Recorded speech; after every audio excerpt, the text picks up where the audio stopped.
Welcome to Bolivia Political Crossroads, take 17.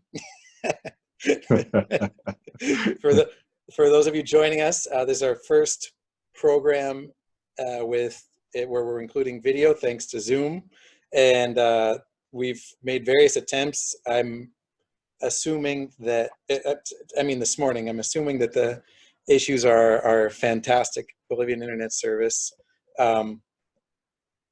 That are not making things easy for us, but we're going to give it another go. And let's see, where do we stand here? It's Saturday, April 4th. That's a good start.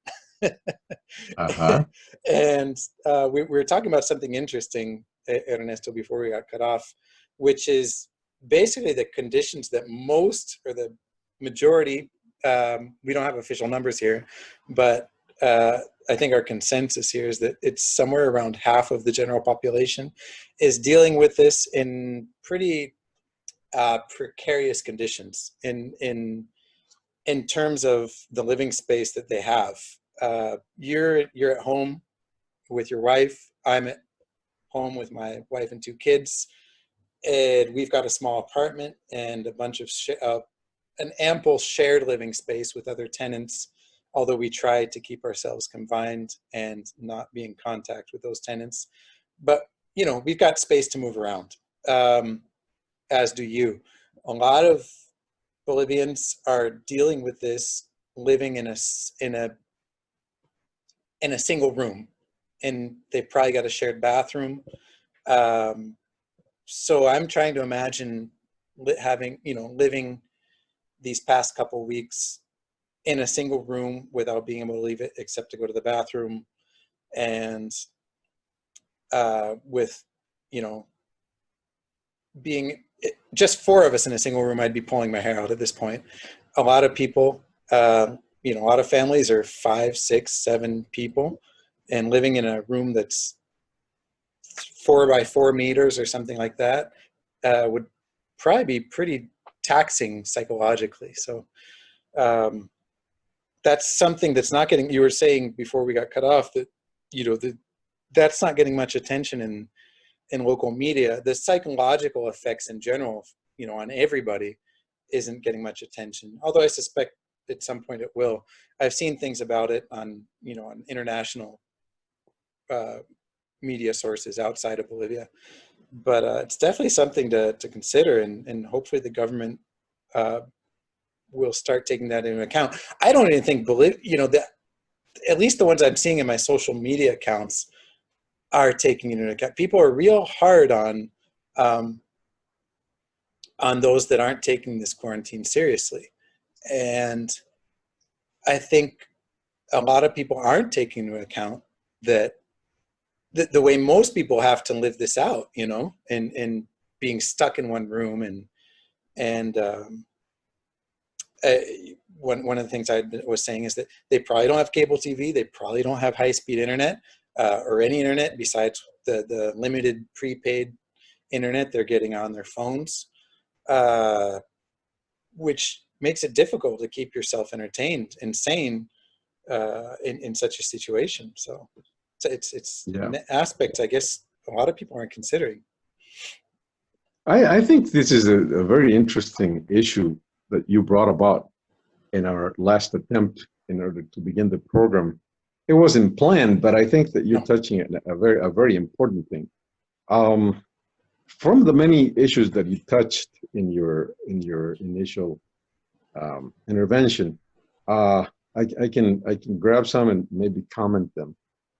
In general, my feeling is that, one, you're right, but number 2, I think that the middle class and the middle upper classes in Bolivia are, I don't know if they're indolent. I don't know if there's such a word in English. I'm making up English language. I think I know what you mean. There's a disconnect. But they're disconnected, but not only disconnected, they don't care what people think, they just live their own life, and who cares about the rest. And I think that takes place a lot in Bolivia, maybe in most of the world, but in Bolivia definitely it does. Mhm. Nobody cares about these people, half of Bolivians that are living in one room, half of Bolivians that have to go and make money in order to survive every day. You know, Mhm. this is not a matter of a salary. People here don't earn salaries. Very few people earn salaries in Bolivia. Yep. Most people make everyday sales in a market and survive with that money. Mhm. So when you talk about the discipline, and I think that is true, you know, especially the government has imposed a very harsh discipline, almost a militaristic discipline to all this, you know, Mhm. and all this is being accepted by the middle class and by the middle upper classes in Bolivia, but not by the lower classes, because the lower classes feel it as in a very direct manner, because either they stay in a room and do not survive because they don't have the food to eat, or they go out and do business as usual, which they can't because the armed forces are out there, and Yeah. in order to survive and sell things, but they can't, as I said. So it's a dramatic thing that I wonder how much longer this is going to can Sustained. stay without having a social unrest. Yeah, this can be how long can it be sustained without a social unrest? There already has been a small social unrest in a small town in Bolivia, which is called Riberalta in the Mhm. department of Beni, northern part of Bolivia. But it's a small town. It doesn't make a big difference in the whole nation. But it can't stay like that for a long time. The government has implemented some economic measures that are trying to solve this problem, at least in the short run. The government has implemented these bonuses that reach people, especially the older people, 60 and above. They're reaching the people that have kids in school and primary school. Mhm. They're reaching different segments of society that they feel that it's the more vulnerable parts of society. What? But there's a scream in Bolivia that these are not the only people that need this bonus. There are many people that are not 60-year-olds, and there are many people that do not have children in school Mhm. that don't have money, and that's true. And that's not being this is not being um, treated by the government. This is not being solved in the economic measures, and this is definitely a point that will have to. This is a time bomb, definitely. Yeah. You know, I What? hope it doesn't happen, but I don't know how much longer we can stay without going out and making money all Bolivians. Well, I think that the government definitely knows this, but what I think the issue is that um, they already took one measure. They were saying initially that there was going to be the canasta básica, right? There was going to be basically a foodstuffs or that they were going to hand out or distribute. That's the word I'm looking for. Um, to deal with this, so people would have food, and then they say, okay, logistically that's real tough. First, you have to have the how do you say licitación in English to find Uh-huh. out where they're going to buy the food from, right? And what they're going to include in this, and then to distribute that physically is, it's logistically it's extremely difficult. And say, okay, instead of distributing physically, you know, the these rations, well, we're going to give people a 400 boliviano, which is about $70, no, $60 uh, stipend, Bonus. Mhm. and that will be deposited in the accounts that were already set up for receiving other stipends or subsidies that were already in place, as you were saying. The issue Right. here, and you touched on something important, that people that lived in rural areas, River Alta is a town, but there's bank branches there. But other places, where people are living many kilometers outside of these towns, how are they getting to the banks to withdraw those funds? If you have to go on foot, if there's no transportation.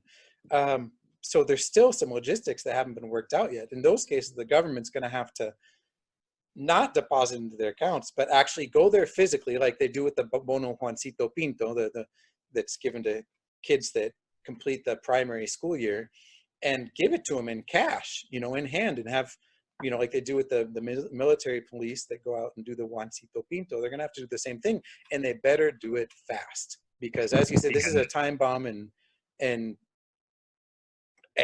people live day to day, and we're starting to see unrest as a result of the desperation of these sectors of the population. And I do think the government's aware, and they're trying to figure it out, but I hope they do it I hope they do it quickly. Mhm. Yeah, I think that they also know, but I think they have, I don't know if they knew to begin with. I don't know, it's a guess. My feeling is that in general, Bolivians from the middle in the middle upper classes are very unattached with the problems of the lower class. That's a normal human behavior, you know, everywhere in the world. You don't have to suffer with what everybody else suffers, you know. People just get in the car and go and look at the beggars in the streets, but do not figure how those beggars feel. Mm-hmm. That's the whole issue. But in this case, it's not just a photograph or a video. You know, it's people that are suffering and they do not have what they normally have, money to eat. It's an important issue because it comes out with something else. You know, it's the employment figures. In Bolivia, there's like a fake stability, the fake economic stability, because especially the government that was there for 14 years, you know, they have always said that everybody in Bolivia had a job, Yeah. which is half true, because only 30% have jobs, as we mentioned before. 70% of the people don't have jobs, but they survive. They survive on the informal market, and that's not a job. That's not a decent job, at least. You know, it's people surviving, selling whatever they can sell in the streets. Yeah. But this has happened in Bolivia for many decades. You know, that's how the economic system works. But it's not right. It's not a correct way. It's at some point, Bolivia has to become a civilized society with people receiving money every end of the month, a salary every end of the month. But meanwhile, this is not true. 70% of the people do not have salaries. All these people are restricted now of working, of doing what they do every day, which is commerce in the streets, and they don't have money, and they're restricted to places like the ones you mentioned. One room where it's very crowded. Right? Mm-hmm. Yeah. There's definitely and with the informal sectors, ours is there's that huge percentage of the population that there's no social safety net. You know, they don't have any type of you know, they don't have health insurance. They don't have retirement. They don't have a, you know, the government, that brings up another issue here is they don't have retirement. They don't have, you know, the government's saying right now that the businesses have to keep paying salaries to employees, but the economic reality is that for most businesses, they don't have a bunch of, you know, I don't know what percentage of business are considered large business where they've got more than 50 people on payroll. But the small and the medium-sized businesses that have anywhere from 2 or 3 employees, you know, formally on payroll up to 40 or whatever. I don't think, based on my own experience with the business that we're running, that they're in any condition to be paying people without any money coming in for more than a couple weeks. It's not going to happen. And so they're going to have to start entering into negotiations with their employees and figure out how to deal with it. The government up to this point has made no concrete statements of how they're going to deal with that, if they're going to bail out the small businesses or the medium-sized businesses. And there should be more concern there. I have a friend who works in Caínco, and he's mentioned to me that there are talks going on between the government and Caínco. But again, Caínco represents a small fraction of the businesses out there. Not everybody's, you know, registered with them, or right. It's the big enterprises. Yeah. And so I don't know what's going to happen here. I'm not very optimistic in terms of what's going to happen economically. One thing we talked about in one of the previous takes was that that there do seem to be some signs, if we look at the statistics in terms of new cases, that we're not seeing these huge increases in growth, at least beyond the first cases we saw. The first case was, I think, the 10th of March. And from there, day by day, the numbers were increasing pretty significantly. And that seems to have tapered off. At this point, we're at 140 cases after almost, at about 3.5 weeks, 10 to today's the 4th, so about 25, 26 days in. And if you look at Bolivia's numbers compared to a lot of other countries, and it does seem we might be hitting a plateau. I'm not very convinced, because another thing we were talking about that we need to bring back up is that we're not getting people tested. There have been up to this point about 1,100 people tested in the country. That is basically 1 out of every 1,000 people. Whereas if you look at, I looked at Panama, because Panama is another small country and one that I'm more familiar with because I lived there for a few years. Panama's got about between a half and a third of the population Bolivia does, yet they've had 65 or 6,600 people tested. That's 6 times as many people tested, with about 40% of the population that Bolivia's got. And they have about 1,500 confirmed cases, somewhere right around there.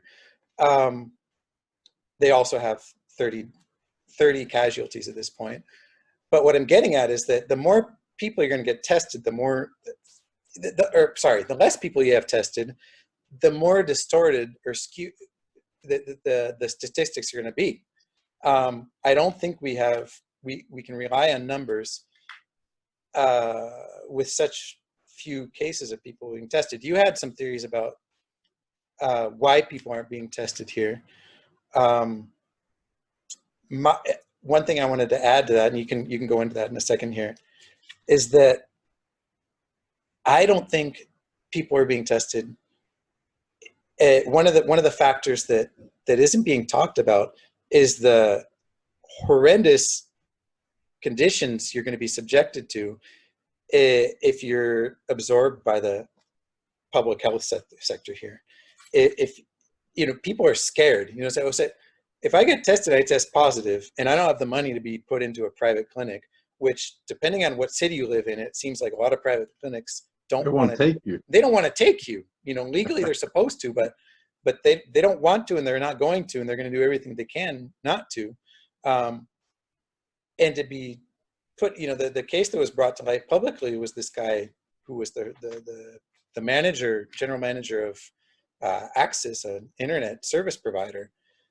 And basically, we can't be sure, but he very well might not have died had he been allowed to stay in a private clinic under better, conditions, with better monitoring and access to proper equipment and proper care. And so I think there's a lot of people in this population that might suspect that they've got symptoms or that they're sick, that would rather just stay home and keep quiet and not get tested and take their chances, rather than be forced into being admitted to a public facility. Okay, I have a couple of commentaries with respect to this. Sure. Definitely, I think that of course people are not being tested in the number that they should be. My feeling is that they don't get tested, not only because of fear, which is probably true, it's because of carelessness. If you're a 20-year-old guy, why get tested? You're not feeling bad. 80% of the people that get the COVID don't feel, most of those 80% don't feel anything. Mm-hmm. And some of them feel mild symptoms. And don't forget about an important point about Bolivia and most of the third world. Most of the people here are young people. Mm-hmm. So most of the people that get COVID are very young, and they don't feel anything, or if they feel something, it's very mild. So in general, young people, look in the States, people are in spring break, they were in the ocean, they were having fun. That's young people, And in Bolivia, there's just the same kind of mentality is prevalent in young people, among young people. So these guys are not going to go to the doctor if they have mild symptoms, and they don't have a reason to go and knock the door. One, because what you're saying, maybe they're afraid, but not. I think many of them are not afraid of anything because they don't feel anything really, or very little. So there's not a big reason to go and get checked up and have tested. Um, on the one hand. On the other hand, other than the fear of going to the health system, which is very, very ironic, I think that there is, like, not only in Bolivia, I think there's a stigma to all this. We are reliving the Middle Ages, and lepra, I don't know how you, lepra, I think it is. Leprosy. Leprosy. True. Whoever has COVID is a non-human being, and this is I'm being recalled by the videos from Guayaquil, from Ecuador. They don't want to hear about these people. They don't want to hear about the dead people. They don't go and pick them up, and the people are burning their relatives in the streets because nobody would take them. The government doesn't assume the responsibility. And I think that the argument, they don't have space, but yeah, listen, space there is in Latin America. You can dig holes and put them people in the holes, but they're not doing that, basically because people are alarmed with the COVID. And this is, again, like leprosy in many centuries ago. We are reliving that, and people are showing the worst of human beings throughout this process because they're showing that they don't have any empathy with people that have this COVID in Bolivia and outside Bolivia. It's terrible. In Bolivia, we have seen people that run around with the corpse for hours because they don't allow them anywhere, even in private cemeteries. Yeah, you saw it with the first confirmed cases before there were casualties, when the people who'd come in on flights from Europe, I believe it was, they had those two, and there are people protesting outside the hospitals, not threatening not to let them into the hospitals. And you saw it again with the first confirmed casualty here in Santa Cruz. I didn't watch the news, but I saw some things about it on Facebook. They had news crews following around this funeral car because he was, what's the word I'm looking for? How do you say peregrinando? Going from one place to another, wandering around, looking where they could get him buried, him or her. I don't remember. Even outside, it's a general. I didn't tell you about this, but I'm in a chat group of a condo or an gated community out in Satélite Norte that is very close to where the cemetery was, where they tried to have this person buried in Satélite Norte, which is, for those of you who don't know Santa Cruz, or it's sort of like a suburb or township, maybe you want to call it, about 20 kilometers outside the city. But it's growing quickly, and there's a cemetery out there. In this chat group from the condominio, I try not to go in there because it's a waste of time. But anyway, it was like 300 messages of all the neighbors in here, like, no, we can't have, like, people live in a condominio a few hundred yards away, or a kilometer away, let's say, from the cemetery, and they did not want this person buried there, as if the disease was going to travel through the ground and under the wall of their gated community and into their homes. It just crazy. I don't know. But yeah, that's a very good point that you're making, that there's this stigma attached to it that you see with, I guess, with leprosy. In Bolivia, you also see it with HIV. But that's the prevalency of HIV is much less, and the contagion is the rate of, or the way it's passed is not as, it's obviously not as easy to get as COVID. But there's definitely something going on there that's very unfortunate, and I don't know how you change people's mentality about it. No, in terms of statistics, just some another commentary. they're not reliable. That's absolutely true because you don't have the tests. People are not being tested. So in order to get the ratio of how many people are dead and how many cases there are, that's a absolutely not very good ratio in Bolivia, because what you mentioned, we have one of the highest ratios in the world. Looked at that right. from that perspective. If you just take confirmed cases and confirmed deaths in the official count, My opinion is that I'm not a numbers guy, you know, but what you don't need to do that ratio. What you need to do, the ratio that will probably give you a better sight, a more objective sight of this is that you get the dead people vis-a-vis the size of the population. Because the dead is something very objective. I think it's hard for a country to hide the dead, you know. Yeah. They probably can do that, but what we have, I don't know how many dead people we have, but that's what we have, you know. My feeling is that in terms of statistics, they should not use the number of cases, instead the number of people who live in the country. That way you get a more reliable statistic. The number of cases in the third world is just unbelievably bad, you know, because people don't get tested. Even in developed countries, I don't think that's a good statistic because many people don't get tested, you know. You would need to have a compulsory system of testing in order to have, or a very aggressive state in order to reach people and have everybody not tested, but at least taking the temperature. And you can only do that in a totalitarian regime, you know, where you can, like in China, you know, they used to grab people. I saw videos. They would take people out of the cars and take temperature out of them. You can do that in a totalitarian regime. Definitely. You could do it. I think you could even do it here. But as you were saying, you know, before we started recording this, nobody's on the streets. You'd have to go door to door. Right. So, yeah, no, that's ironic now. Yeah, I forgot about that, you know, but yeah, that is true, you know. How can you get all these cases if all these youngsters are restricted in their homes at this time? They're not allowed to go out, so there's no way to get them. You would have to go door to door, and that's hard. That is very hard. Not even in prison, it's easy to get people door to door. No, really, that's not a joke, you know. I at one point I was in BTC in the U.S. Remember that, you know? And in this immigrants' prison, and it's hard to get the people that are inside the prison. It's an effort that the jail does every day in order to count them, because these people can sneak away, you know.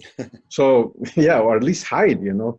So imagine just going into every home of every Bolivian and trying to get the temperature of everybody. That's it. I think that's unbelievable. Yeah.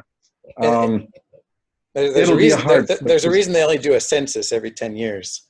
It's because to go door to door and get to everybody like that is no easy task. Right. Yeah.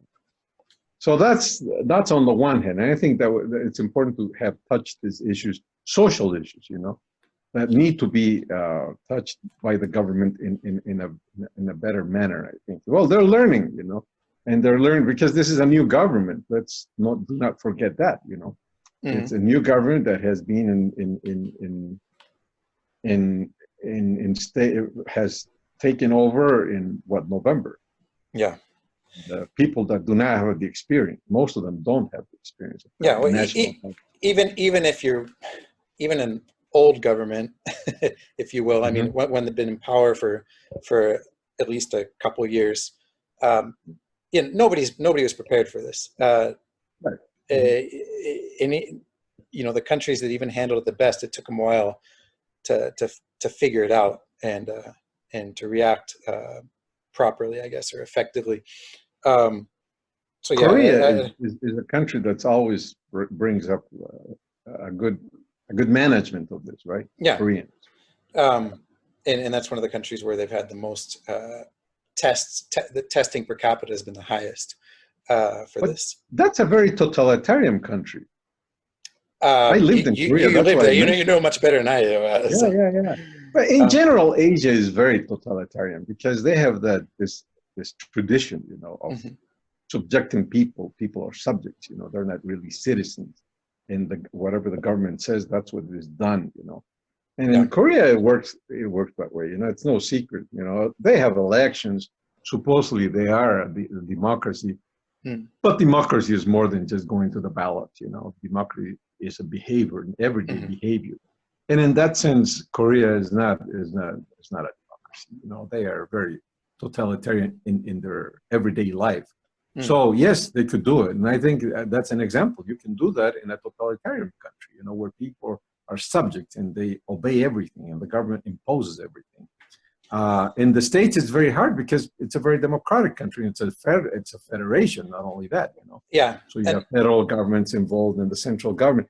In Latin America, they're not totalitarian really, and they're not democratic as they are in the United States. It's just a more relaxed situation here. You know, people are mhm. not used to being subjected by a government in such a disciplinary manner. You know, Well, the one in thing a that, way, they're that democratic, but democratic not with in a philosophical sense. Democratic maybe in correct me if I'm wrong here, because I didn't live here at the time, but I think perhaps one of the things that helps it right now, I'm surprised at how seriously the quarantine is being taken. I'll get into I want to talk about those graphs that Google put out. Mhm. But what you're saying about, you know, the authoritarian factor, how authoritarian the government is that Bolivia, like many Latin American countries, has had dictatorships in their recent history, and Uh-huh. so I think in the collective psyche, um, there's perhaps more of an acceptance or uh, of the population in general to, you know, the government saying, okay, we're on lockdown, you're going to jail. We keep joking about you know, jail. You go out, Uh-huh. you go to jail. You drive your car, you go to jail. Da da da da. And the Ministro Murillo, who's been very emphatic in uh, expressing the potential consequences, that the government will be consequential if people don't follow the rules, right? And what I'm getting Uh-huh. at is that people, because they've lived, you know, at least the older generations have had experience of living under authoritarian regimes here. Um, People want to say that Abel's, in the last 14 years was an authoritarian regime, but not to that extent. Um, Right. that there's more of a willingness, or that people have already been subjected to it, so they kind of know how to go through the drill. See what I'm getting at? Um, which I think works in our favor right now. Um, I'll put these up. The graphs that we were talking about, where Google did something really interesting here, because Google, you know, is Big Brother. They're tracking your movements if you allow them to track your GPS.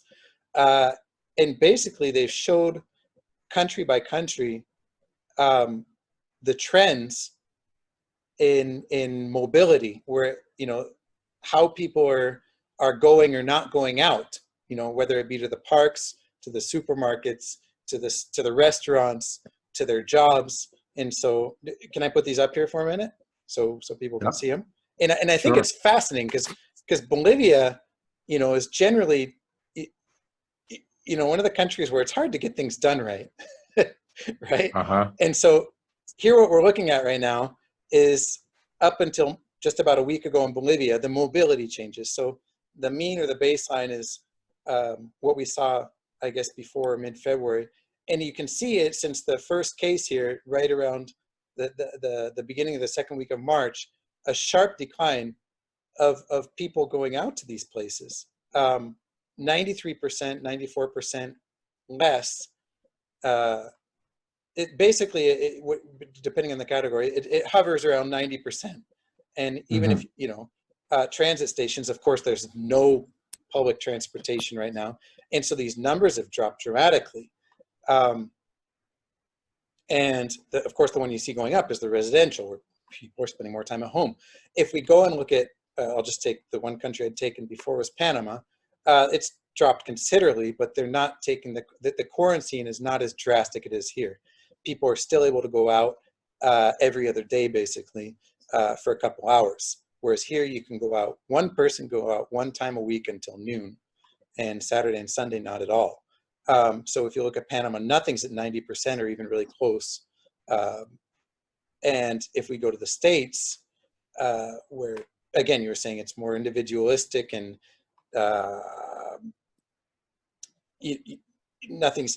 there's no comparison, you know? I mean, they're not even hitting 50% in terms of the reduction in mobility, and much less than 50% in most of these categories. You look at the grocery stores, you know, people are still allowed to go every day, which is not the case here. So I think that's something that's really interesting to look at, and Bolivia should be applauded on. and I don't think it's so much that people are voluntarily practicing social distancing in the quarantine, but rather that it's been imposed, and the government's been pretty good at enforcing it, you know, at this point. And if, granted, we're not seeing as many people getting tested as we'd like to, and we're seeing the increase that's not as sharp as what you'd expect perhaps in the number of confirmed cases. But I really do believe, and if we look at those graphs that Google is putting out there, then that should tell us something, that these measures, the quarantine measures, are being effective in keeping us at home and keeping us away from each other. And common sense would tell you that that is going to keep the spread of the virus from growing at a rate that's been as alarming as in some other countries. Maybe it's still a little too early to cry victory at this point, but I think there's something there. Oh, good point. I think the authoritarian aspect of Bolivia and most of Latin American countries has that as a characteristic. You know, people tend to obey when they see a strong government, but they have to see a strong government. If that is an interest. It leads to a lot of analysis. As you know from being here so many years, Bolivians are not obedient to any laws. You know?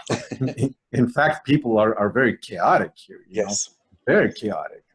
That's why you will see that in political terms, you know, when you don't have a strong government that is, let's don't say totalitarian, but at least authoritative, the country becomes a chaos, a total chaos, because people do not know how to use their freedom adequately. You know, they just become crazy about it, you know, and they disobey our laws, and it becomes an absolute hell, you know. But when they see a strong government, they get scared because they know that something can happen. And what that something is, or either you go to jail, or you get beat up by some cop in the street, by some military guy. You get fined. But more than the fine, I think it's the physical thing here, you know, that scares people. And the fine also. But the fine right now, I think, is the way, you know, there's people who are in a precarious situation economically.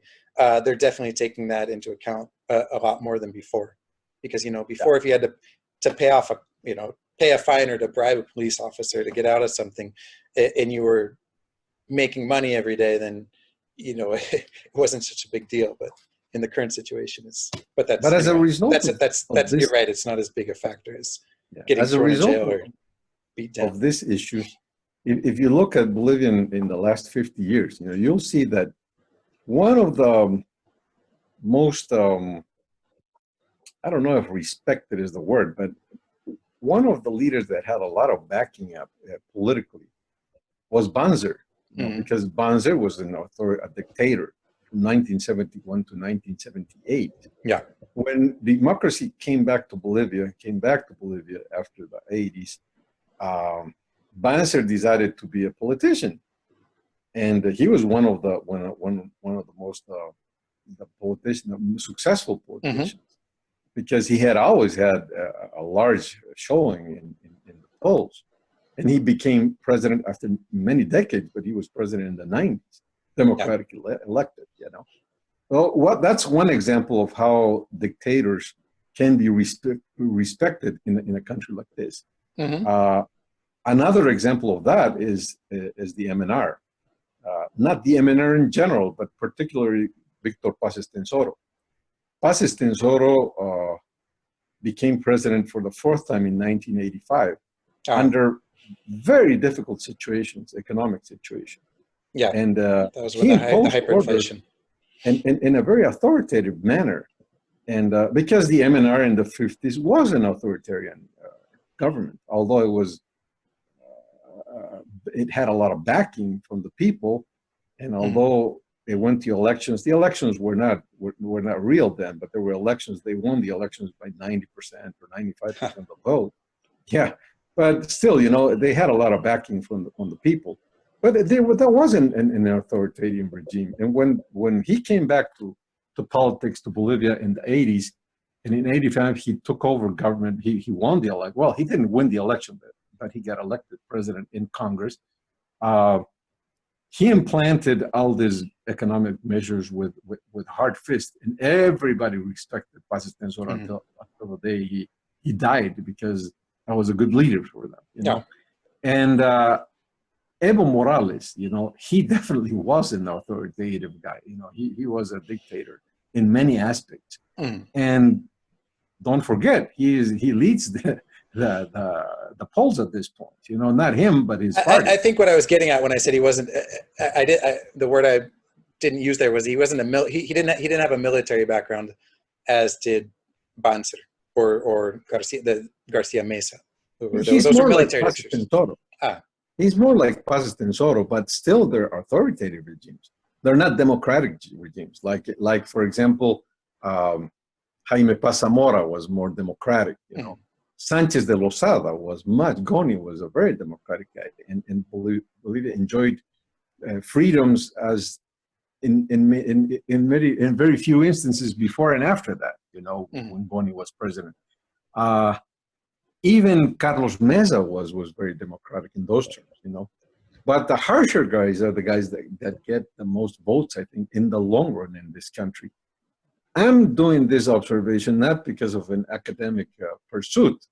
My political feeling is that if this continues going in the same way and Bolivia ends up successfully with the COVID, my prediction has always been from the beginning that the president of Bolivia now, Janine Áñez, will probably become a very strong leader.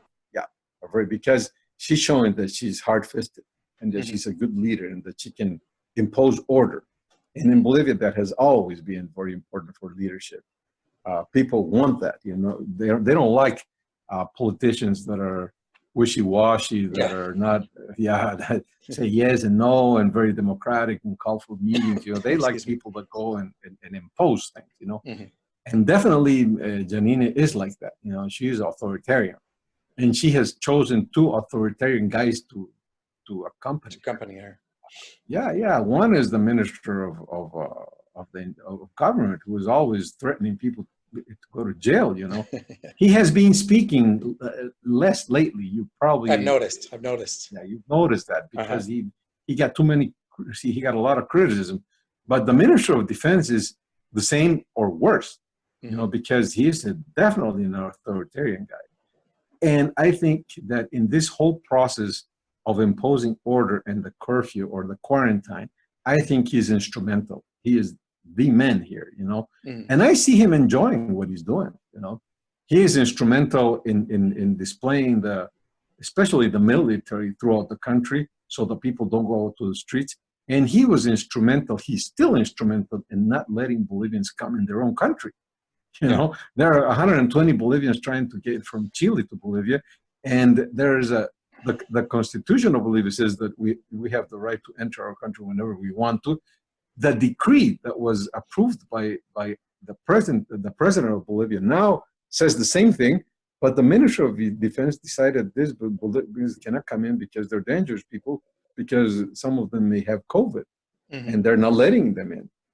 What I'm saying is that, in essence, is that my feeling is that if we don't get dead, a large number of dead people in Bolivia, and this will be a disastrous situation. My feeling is that Janine will be a very strong leader after this whole process, because she's authoritarian. I don't like that, but that's how politics are run over. Yeah, my honest opinion, I'm not into authoritarian governments, but at this point in time, at the in the situation we're living with, Bolivia, I hate to make it sound so black and white, but Bolivia needs that because we're not disciplined enough to do things right on our own. Like in the States, there's a lot of people that voluntarily, before any of this was imposed, even in the States, that were shutting themselves in and self quarantining, or whatever the word is, Right. and doing this. That was not happening here, and I don't think it was going to happen. Right. Even after, and you could see that. I think we talked about this on one of the last programs. Was that the way they've been imposing this has been in, I don't want to say baby steps, but they've been doing it in steps. If they tried to say from the very beginning, back at the beginning or the middle of March, that one person can go out per household for 4 or 5 hours, one day a week, and Saturday and Sunday nobody's going to go out, it wouldn't have. I don't think it would have worked. So they implemented it gradually. They first started with light restrictions and then medium, and now we're in the. It's gone pretty hardcore. But I think it's necessary. And if you look at the way things appear to be going, it seems to be working. And you're right. I think that's going to favor Agnes politically when elections, eventually, whenever the elections come up. And if it keeps a lot of people from dying and from the health sector, from the hospitals from collapsing, then I guess that's a good thing. What you just mentioned that a lot of people, if they're listening from abroad, might not know about, that is a concern, and I don't think is being handled correctly. And I'm hesitant to make criticisms here because, there's one thing I say every episode is I would not want to be in a position where I'd have to be managing this crisis. No thanks. And I don't think I'd be able to do it any better. Is with these people that are outside the country, Bolivians, in Chile, there's something like 500 people that are trying to get into the country, back into Bolivia. In the States, there's a bunch of people in Miami, and the government is, I don't know if they're playing hardball, if they're dragging their feet, or if they're doing it, if it's a political move, I don't know. But why they're not letting these people back into the country and quarantining them properly before they let them go home, I just don't get that, especially at a land border where you'd think it would be a little simpler. In the case with at the Chilean border, it's an overland crossing, and I guess 500 people is a little difficult to manage. So that we were talking about this too before we started recording. Apparently they're going to let they've set up like a camp. They're going to let in 300 people, I think today, and then another 200 on Tuesday, and then keep them quarantined there. The ones in Miami, I really don't understand that. It's definitely worrisome and unfortunate. And I don't know, I can't imagine what those people are doing to manage financially, because if you're going to Miami for a few days or for a week, and then you end up getting stuck there for a month or two, what do you do? Yeah, what do you do? I mean, it's a hell of a lot more expensive there than it is here, and Chile too, eh? Chile ain't cheap. And what are those people doing? I don't know. I don't know how they're managing, and I definitely feel for them, and I hope that the situation gets itself worked out. That's definitely kind of at this point. I don't know if you want to say a thorn in the side, in the government's side, but it's troubling, and I hope they figure it out. Mhm. Mhm. Yep. If you don't impose in Bolivia by force, it's hard to govern Bolivia. Mhm. That's part of the political culture. I admit that. But also that has to do a lot with education too. Are I think the more democratic they can be, because democracy and requires and understanding certain philosophical precepts in life. You know, Mhm. the first philosophical precept that requires is that you're a human being just like the rest, and that you have rights. And one of the human rights is life. You know, Yeah. or liberty to say whatever you want to say. Mhm. That's hard to understand for a whole society, you know, Mhm. because not only Bolivia but humanity did not have these freedoms until very recently, a couple of 100 years ago. Yeah. Uh, Human beings were not able to speak their mind out because they were killed, and this was true everywhere in the face of the world. Mhm. So it takes a process, and in Bolivia, the process is behind vis-a-vis the developed countries in Europe and the United States. There's no Yeah. question about that. Where I'm leading is that not only the poor people behave like that, or non-educated people. The educated people are also like that. That's True. contradictory, but they take advantage of the situation.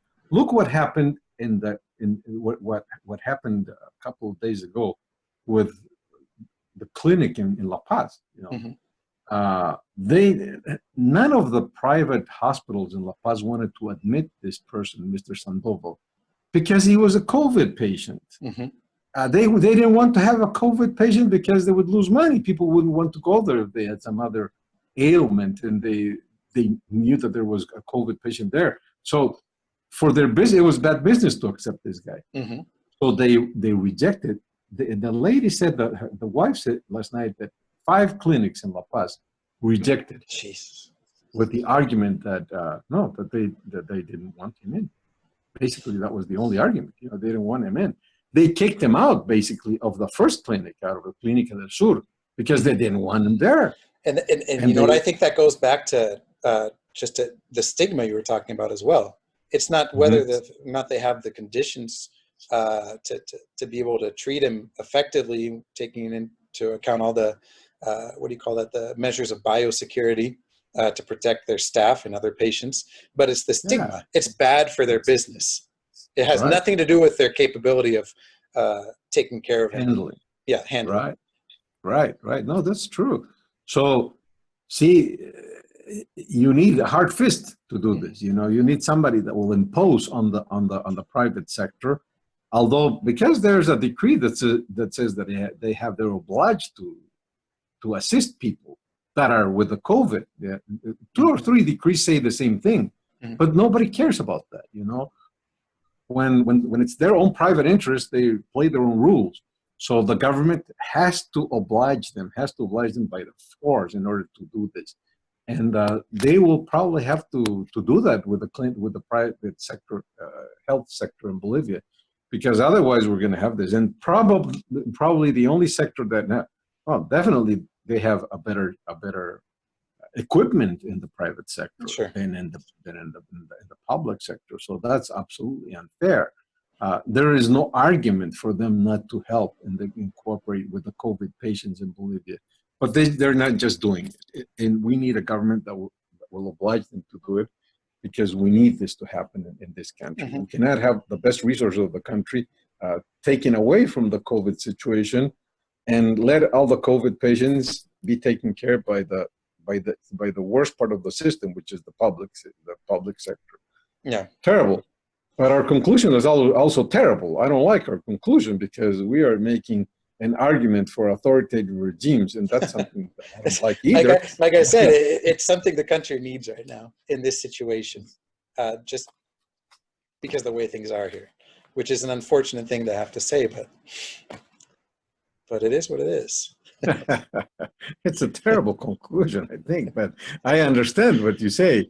The only problem is that Bolivians that are from the far right tend to argue with your words every day of the year and every year of the century because they, oh, under these circumstances, Bolivia needs a hard fist, you know, Hmm. and that's what happens. That's why people like Banzer Hmm. get elected presidents, even if they had a very bad trajectory in their life as authoritarian dictators, you know, and Yeah.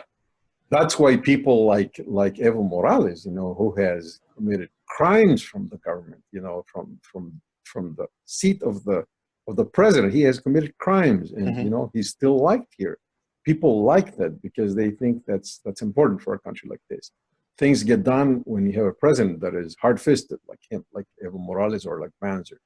And people that are more democratic are usually not remembered very well, like Goni or Carlos. Carlos Mesa is poked at every Yep. day because he thinks, because he's reflexive about issues, because Hmm. he is very analytical. You know, they don't like that. They don't like analysis. They like people, the president, to tell them what to do, not Hmm. what's the pros and the cons on every issue. They don't want to know the arguments against it. They want to know what what you tell them to do. And that this reminds me, I think I've mentioned, I don't know if in this program, but I mentioned it to you.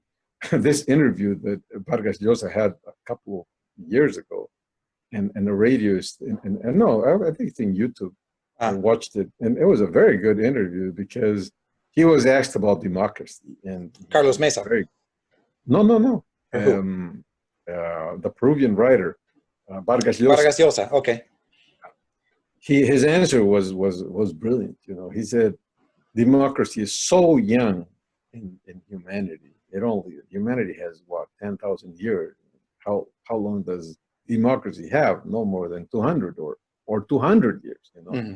he says we are all learning democracy, and in most countries, even in the developed countries, you know. Uh, People tend to like these authoritative images, these authoritative persons, you know, Hmm.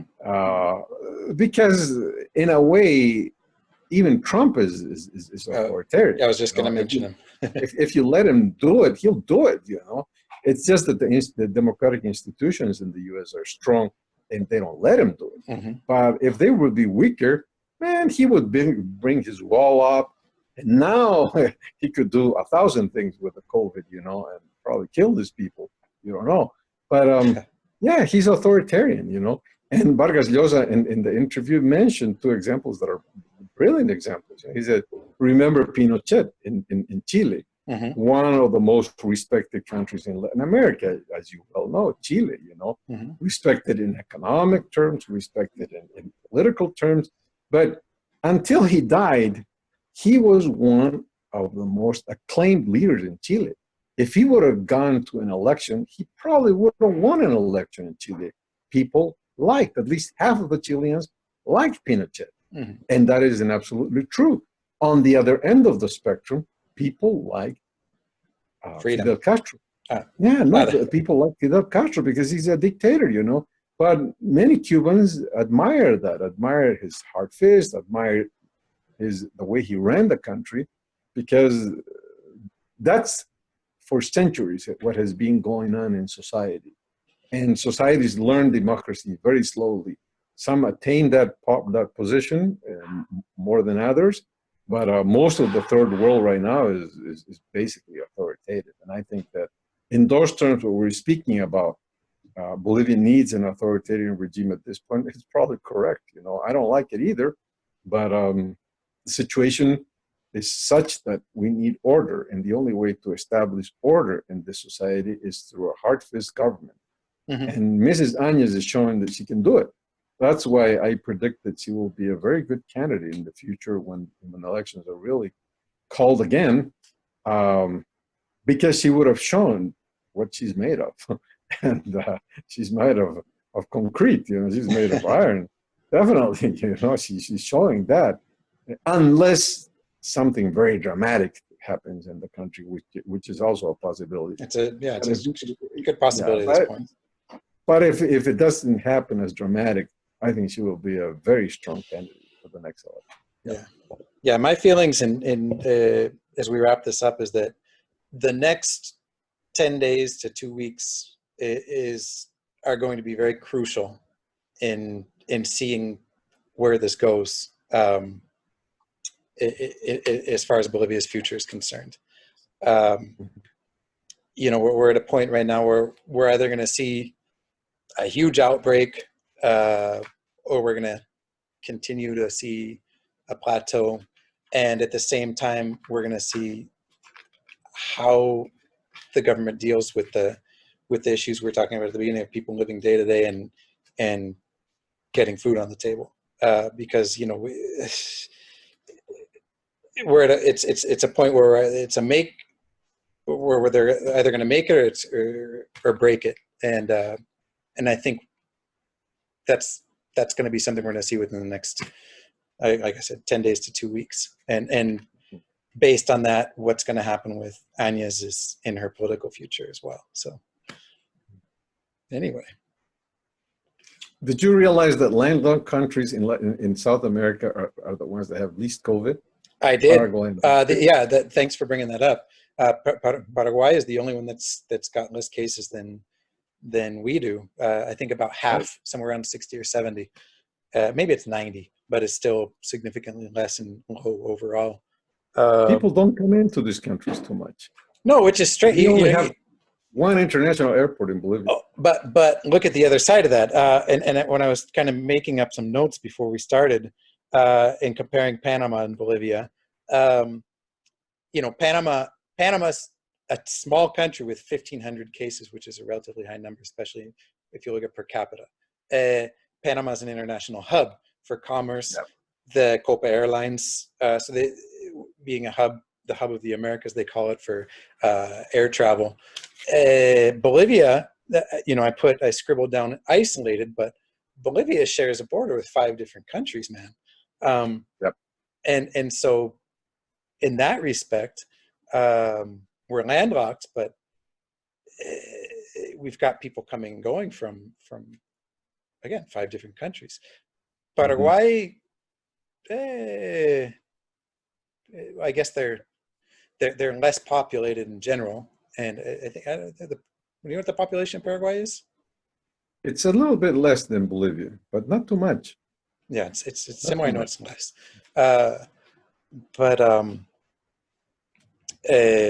so there's definitely something at play there, right? But I won't say definitely, but likely, the being landlocked, at least down here, has something to do with it.